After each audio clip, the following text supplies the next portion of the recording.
So let's talk about something that I'm sure drives you crazy, just like it drives me crazy. The fact that our brand new tech seems to get old like overnight. Why does that happen?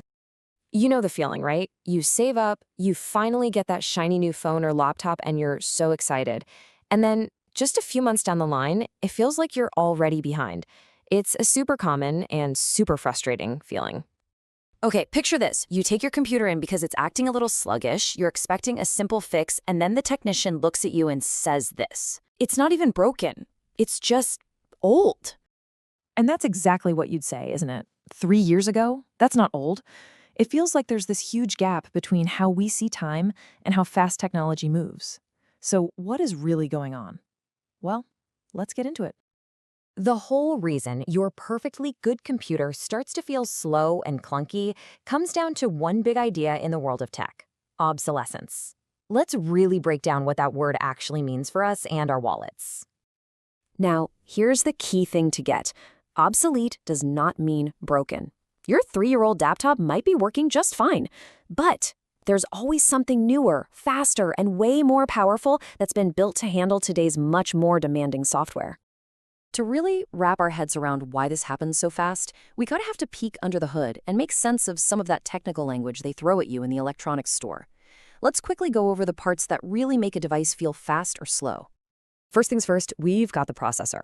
The easiest way to think about this is that it's the brain of the device. All the thinking, all the calculating, it all happens here. So it makes sense, right? A faster brain means a faster computer. And how do we measure how fast that brain is?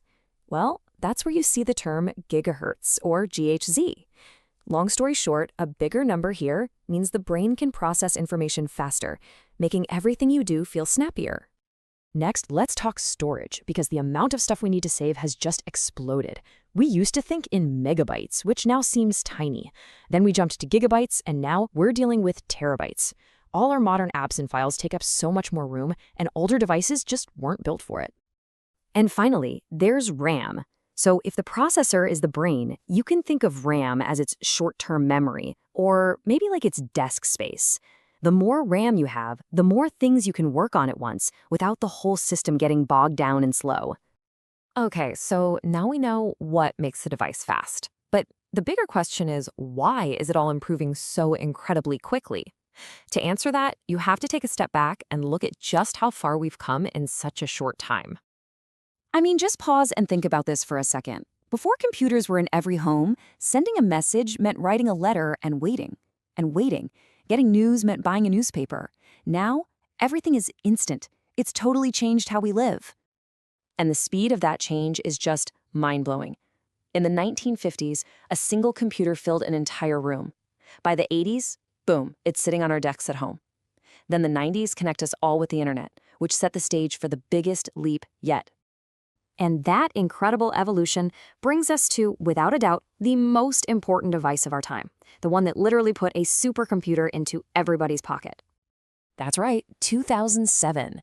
That year was a huge turning point. When the first really popular smartphone came out, it wasn't just another phone. It was a whole new category of device that changed everything. I mean, look at what this thing is. It's an incredibly powerful computer, a fantastic camera, your web browser, your music player. It replaced a whole bunch of other gadgets and packed them all into one little device. This pretty much says it all. We used to have to go to a computer. Now we carry one with us everywhere we go. And that constant connection just fuels the demand for even faster, even better technology every single year. So if that's where we've been, and this is where we are, what's next? Well, I can tell you one thing for sure. The pace is not slowing down. The next massive wave of change is already washing over us. And that next wave is, of course, artificial intelligence, AI. We're talking about programs that are designed to think, learn, and create. And here's the thing, they need an unbelievable amount of computing power. The rise of AI is only going to make that cycle of old tech getting left behind happen even faster. And this right here is the main point of this whole explainer. Technology is always changing. It's a constant. The specific phone you have or the software you use will eventually be old news. So the single most important skill to have isn't knowing how to use one thing perfectly, but being ready and willing to learn the next thing. Because at the end of the day, change is the only thing you can count on in tech. The future is going to keep coming, faster and faster, whether we're ready for it or not. So the real question isn't about the gadget you have today, it's about you. Are you ready for what's next?